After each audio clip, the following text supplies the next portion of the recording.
Hello and welcome to bankers lab guys. आज हम SSC CGL में प्रीवियसली आस्क्ड क्वेश्चंस के बारे में डिस्कशन करेंगे और मैं आपको इस जो प्रीवियसली आस्क्ड क्वेश्चंस है उनके बारे में थोड़ा डिटेल में डिस्कस करूंगा आपके साथ, ताकि आपको अगर उसमें कुछ मॉडिफाइड क्वेश्चंस आए तो आपको उसका भी आंसर पता होना चाहिए। तो आपको सिर्फ इतना करना है कि हेडफोन यूज कीजिएगा और एंड तक वीडियो देखिएगा। आप अगर इसे देखते नहीं हो, सिर्फ सुनते भी हो, तो भी आपको ये पूरा समझ में आ जाएगा। और मुझे कमेंट बॉक्स में बताइएगा कि आपको ये वीडियो कैसा लगा। आप अगर मुझसे एक्सपेक्ट करते हो कि मैं आपके लिए और भी ऐसे वीडियोस बनाऊं, तो वो डिपेंड करता है आपके रिस्पॉन्स पे। पर्सनली मुझे एसएससी सीजीएल के स्टैटिक जीके में पूछे गए क्वेश्चंस काफी इंटरेस्टिंग लगते हैं। जैसे कि ये क्वेश्चन जो कि आपके सामने मैंने रखा हुआ है, what are the main causes of sepoy mutiny. तो चलिए, मेन कॉजेस पूछे गए हैं सीपॉय मोटिनी के। अब सीपॉय मोटिनी ये वर्ड क्या है मैं आपको पहले बता दूं। यहां पे सीपॉय का मतलब जो भारतीय नागरिक अंग्रेजी फौज में काम करते थे उन्हें सीपॉय कहा जाता था, और मोटिनी का मतलब होता है बगावत। तो ओवरऑल इसका मतलब हो गया सैनिकों ने की हुई बगावत या फिर विद्रोह। तो चलिए, जैसे मैंने आपको बताया कि अंग्रेजी फौज में काम करने वाले भारतीय नागरिक, उस बात से आपको यह तो पता चल गया होगा कि यह बात है कुछ सालों पहले की, जब भारत में अंग्रेज हुआ करते थे। अंग्रेज भारत में व्यापार करने के लिए आए तो सही, लेकिन बाद में उन्होंने यहां बस्तान मान लिया और अपनी ताकत बढ़ाना शुरू कर दिया। अब जब उन्होंने ताकत बढ़ाना शुरू कर दिया तो उनकी जो फौज थी वो बहुत छोटी थी, तो उस हिसाब से तो वो अपनी ताकत बढ़ा नहीं सकते। तो उन्होंने उसके लिए एक तरकीब लगाई। उन्होंने भारत में ही हायरिंग शुरू कर दी, रिक्रूटमेंट शुरू कर दी उनकी फौज में। और वो काफी अच्छा तनख्वाह देते थे, इसलिए बहुत सारे भारतीय नागरिक उनकी फौज में शामिल भी हुए। उनकी तरकीब काम कर गई और उनकी फौज बढ़ने लग गई। इसी के साथ साथ उनकी ताकत भी बढ़ने लग गई। अब जब उनकी ताकत बढ़ रही थी तो उन्होंने भारतीय सैनिकों को जो इज्जत देना था या फिर जो सैलरी, जो तनख्वाह वो देते थे, वो अंग्रेजी जो सैनिक थे उनके कंपैरिजन में कम दिया जाया करती थी। वो पैसा हो या फिर इज्जत हो, उनको कोई इज्जत नहीं दिया जाया करता था, भाव नहीं दिया जाया करता था भारतीय सैनिकों को। भारतीय सैनिक तो पहले से ही परेशान थे, लेकिन इतना बड़ा विद्रोह हुआ, वो क्यों? वो क्या वजह थी जिसके वजह से ये सैनिकों ने, भारतीय सैनिकों ने वो विद्रोह किया? इसकी वजह थी एक नई लॉन्च हुई हुई राइफल। अब इस राइफल का नाम था एनफील्ड P53। एनफील्ड P53, ये थी वो नई लॉन्च की गई राइफल। अभी इस राइफल में ऐसी क्या चीज थी कि जिसकी वजह से उनको विद्रोह करना पड़ा? तो इस राइफल का जो कारतूस उसमें भरते थे, जो कि बुलेट कार्ट्रिज उसमें सैनिक भरते थे, उसको मुंह से तोड़ना पड़ता था। उस कारतूस को मुंह से तोड़ के फिर बाद में वो बुलेट, जो राइफल में वो भरना पड़ता था। अब उसमें गाय और सुअर का मांस उसके ऊपर कवर के रूप में यूज किया गया था, इस्तेमाल किया गया था। किसमें? उस बुलेट की कार्ट्रिज में। अब जो अंग्रेजी फौज थी उनमें जो भारतीय नागरिक थे उनमें बहुत से हिंदू नागरिक और बहुत से मुस्लिम नागरिक भी थे।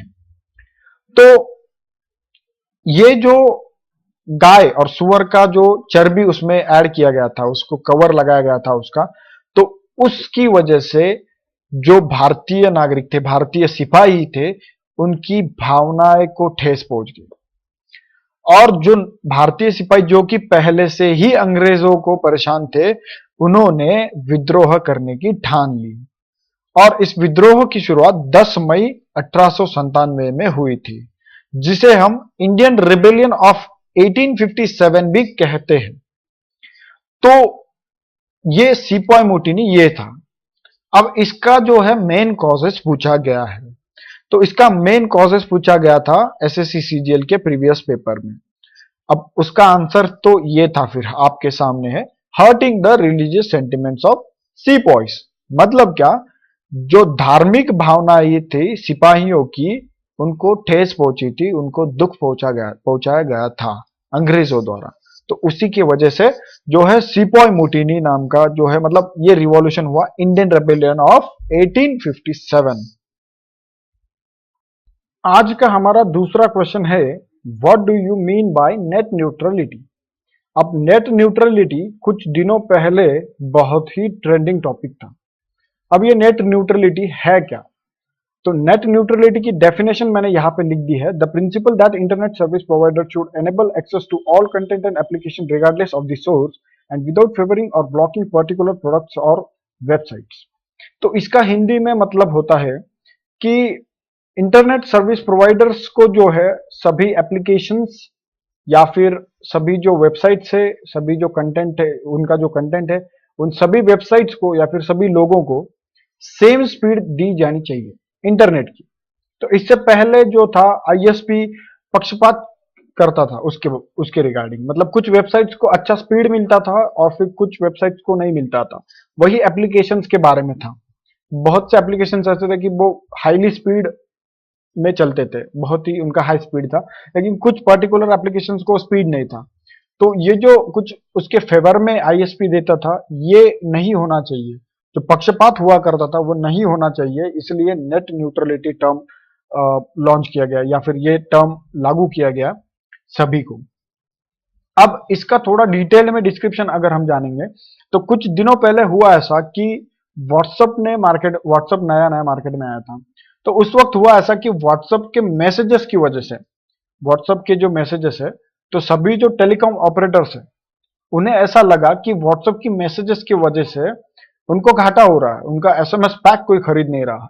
तो व्हाट्सएप कॉलिंग आया, व्हाट्सएप कॉलिंग की वजह से उन्हें ऐसा लगा कि उनका कॉलिंग का जो पैक है वो कोई यूज नहीं कर रहा है, वो रिचार्ज कोई नहीं कर रहा है, तो इसके वजह से उनको घाटा हो रहा है।